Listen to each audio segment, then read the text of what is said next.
Hai semuanya, Hai, apa kabar?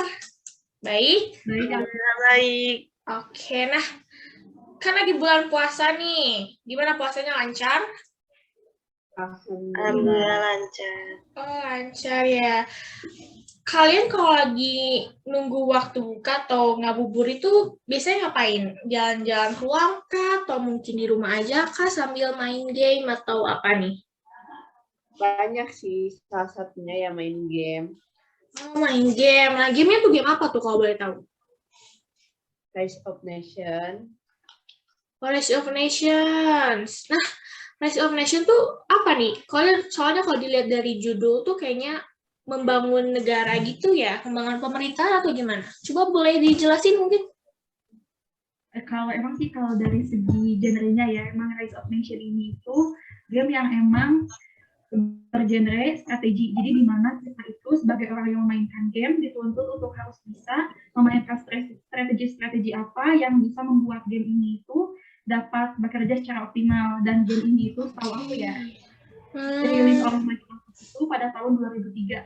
Jadi emang game ini itu termasuknya game yang lama, tapi emang udah banyak update-nya. Jadi emang beberapa kali diupdate, dan update yang terbaru atau yang extended version ini itu emang terkenal. Jadi emang game ini worth it lah kalau buat dimainin di masa bulan Ramadan kita. Oke, worth it banget ya, kan dari 2003 sampai sekarang masih bertahan cukup oke kayaknya ya. 2003 kayaknya kita baru lahir gak sih?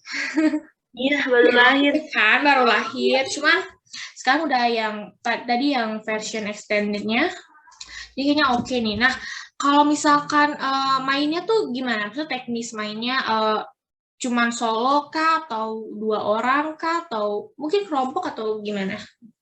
Cara bermainnya tuh kayak kita tuh harus mencari 6 sumber daya gitu, kayak cuma kayu, uang, makanan, besi, sama minyak kayak gitu. Tapi yang diharuskan itu cuma 3 kalau nggak salah ya. Gitu. Oke, nah buat jumlah orang pemainnya gimana?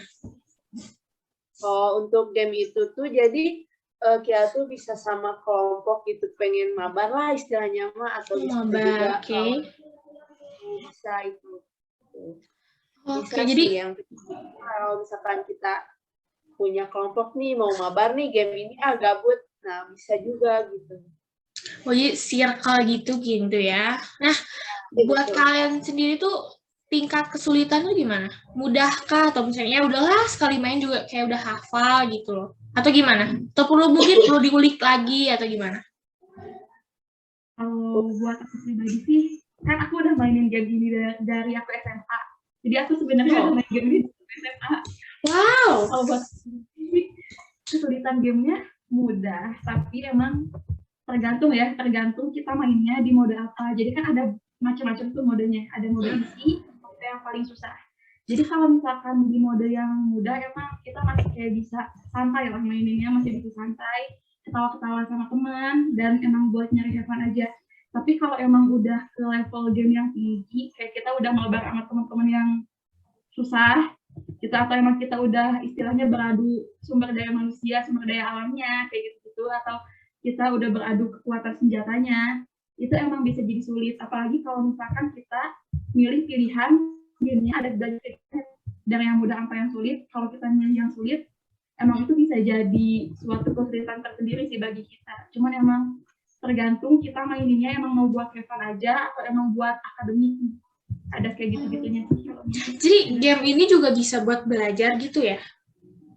Karena kan tadi yang udah jelasin kayak kita tuh mencari sumber daya alam, terus emang bangun pemerintahan itu. Jadi worth it banget dong ya?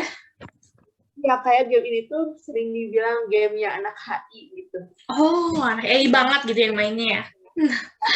Oke. Nah, kalau misalkan mainnya tuh menurut kalian tuh seru nggak? Maksudnya ini kan katanya agak sulit gitu ya, atau ada yang have fun juga. Nah, menurut kalian tuh ini seru nggak? Kayak bener-bener kalau bagi yang belum bisa sulit banget. Sebenarnya kalau belum paham, tapi kayaknya kalau yang bisa ya seru aja kayak main pada umumnya mungkin. Ya. Jadi kayak awalnya tuh kayak emang nggak paham itu harus gimana gitu kan. Soalnya kayak baru gitulah istilahnya baru tahu game ini gimana tapi kalau udah ngerti gitu konsepnya harus milih yang mana negara apa gitu kan jadi kayak seru aja gitu kan. Seru ya. Nah, ini tuh maksudnya teknis gamenya tuh kayak pemainnya tuh orang kah, model orang kah, atau mungkin benda mungkin, atau apa? Mungkin ada yang bisa jelasin? Terus maksudnya kayak, kan kalau misalkan main, apa ya, kayak cooking game gitu. Kan yang mainnya tuh siapa tuh si orangnya. Nah, kalau misalkan ini tuh yang mainnya siapa? Kalau dari pengalaman aku sendiri ya, kalau misalkan di game ini tuh, jadi kita seakan-akan itu sebagai orang yang mengelola suatu wilayah. Tapi kita nggak bisa disebut negara ya, karena kan ini berdasarkan zaman main. Ada dari zaman 1 atau abad 1, dari mulai kita itu masih manusia purba, sampai nanti kita udah ke zaman yang lebih modern lagi. Jadi emang dari mulai kita belum bentuk negara, sampai kita bentuknya negara.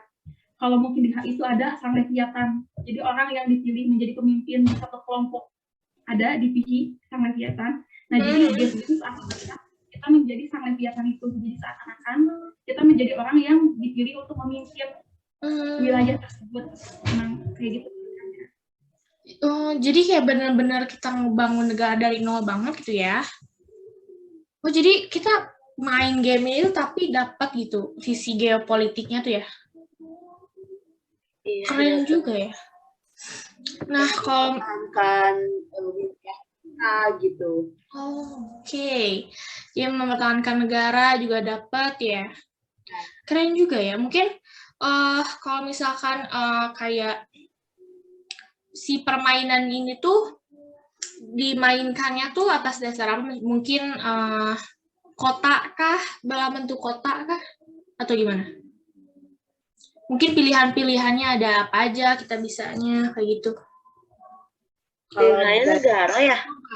Iya ada banyak negara, berbagai macam negara sih, bebas kita mau pilih yang mana gitu, asal kita kayak bisa menjalaninnya gitu, mempertahankan wilayah itu sendiri gitu. Oh, jadi yang aku dengar-dengar tuh katanya tuh kita tuh bisa milih negara gitu kan ya. Ya. Terus berarti kita juga bisa milih pemerintahannya mau kayak gimana dong bentuk pemerintahannya? Bisa ya? Bisa kan? Oke, bagus dong. Keren banget ini. Nah, kalian tuh ini mau disaranin nggak nih buat semuanya yang nonton ini tuh buat mainin game ini ya? Apalagi katanya kan ini gamenya buat anak HI banget katanya gitu. Apalagi kan, nah, apalagi kan katanya ini bisa buat pelajaran juga. Mungkin kita jadi ngerti sisi-sisi buat bangun negara kayak gimana. Perlu disaranin nggak nih buat yang nonton? Main aja deh, seru kayaknya. Udah main seru. Oke, seru banget ya. Iya, seru banget. Kalau perlu sih nggak perlu banget ya, tapi untuk ngerekomendasiin gitu di kala gabut kah atau kayak pengen seru-seruan nih main game gitu kan, bisa tuh main game Rest of Nation ini juga bisa sambil belajar juga gitu kan. Gimana sih mempertahankan negara gitu, mempertahankan wilayah kita gitu. Oke, jadi kita tuh bisa tahu juga ya manfaatin geopolitiknya negara kita gitu ya. Soalnya nih aku pernah main sekali. Terus kalau nggak salah itu tuh kita tuh dari yang bener-bener kayak zaman purba banget kan. Kayak kita tuh harus manfaatin sumber daya yang kita milikin biar bisa maju gitu kan. Oh, jadi secara langsung kita tuh ngalamin jadi presiden kali ya. Iya, mempertahankan. Di sini tuh jadi modern gitu kan. Keren juga ya. Buat sisi, kan pemerintahan tuh pasti ada sisi ekonomi, pertahanan. Itu gimana sih jalannya gitu? Mungkin ada yang bisa jelasin? Oke, jadi aku izin jelasin ya. Jadi kalau dari segi pertanian, emang pertanian itu kalau di game ini dianggap sebagai sumber daya. Jadi sumber dayanya memang ada banyak. Sumber daya pertama pangan, terus kemudian juga sumber daya pertambangan, logam, dan lain-lain. Salah satunya juga sumber daya yang penting, pendidikan. Jadi kalau untuk di game ini ada beberapa hal yang emang harus banget buat dipakai. Yang pertama ada farm, kemudian ada lumber mill, langsung juga ada library, kemudian ada desa-desanya, udah tentu desa-desanya ada. Dan juga kalau untuk pertahanan sih setahu aku ada stable kayak gitu-gitu ya, side stencil yang seperti itu sih.